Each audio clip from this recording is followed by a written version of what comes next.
Welcome. Today we'll discuss about supraventricular tachycardia.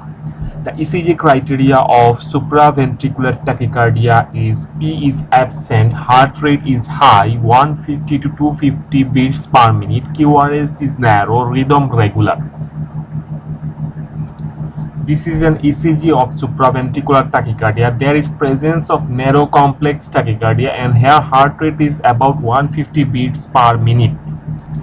Now, what are the causes of SBT? The causes are physiological in anxiety, tension, tea, coffee, alcohol. Pathological causes are thyrotoxicosis, ischemic heart disease, WPW syndrome, digitalis toxicity. Now, what are the differences between sinus tachycardia and supraventricular tachycardia? In sinus tachycardia, the onset is gradual. SVT is sudden in onset. Pulse is less than 160 beats per minute in sinus tachycardia, and in SVT is more than 160 beats per minute. The range is 140 to 220 beats per minute.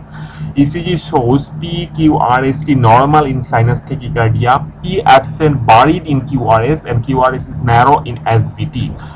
Carotid sinus massage or Valsalva maneuver has no or little response in sinus tachycardia, may respond abruptly in SVT. Symptoms are palpitation usually present in sinus tachycardia. In SVT, sudden palpitation, dizziness, syncope, breathlessness. There may be polyuria after attack due to release of atrial natriuretic peptide.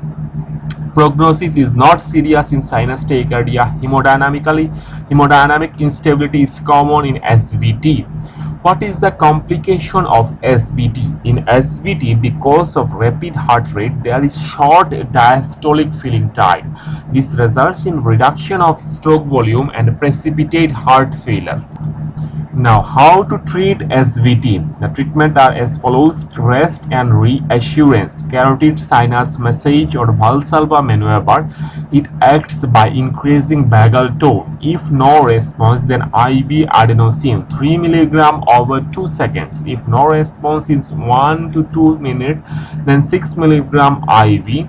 If still no response in 1 to 2 minutes, then 12 mg IV, that is the maximum dose, or IV verapamil 10 mg slowly over 5 to 10 minutes may be given. Verapamil should be avoided if QRS is more than 0.12 second or history of WPW syndrome, or if the patient is on beta blocker. Other drugs, beta blocker, disopyramide or digoxin may be used.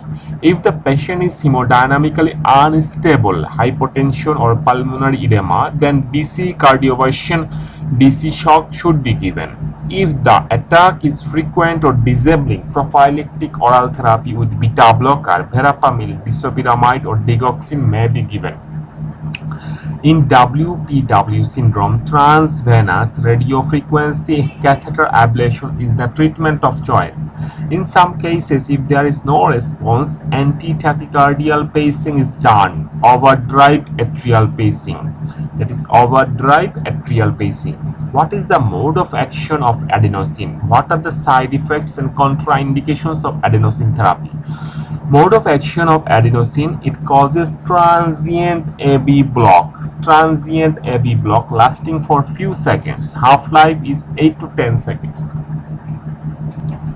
Side effects of adenosines: all are transient. Chest pain, dyspnea, bronchospasm, choking sensation, transient flushing, hypotension. The contraindications are history of bronchial asthma, second or third degree heart block, sick sinus syndrome.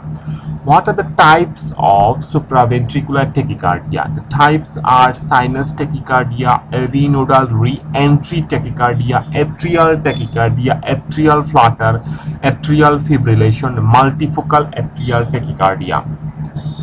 Now we should remember the following points. SVT is a misnomer. The types mentioned above are all SVT, but the part written here is actually AV re-entry tachycardia with absent P wave. Else also it looks like nodal tachycardia with absent P wave.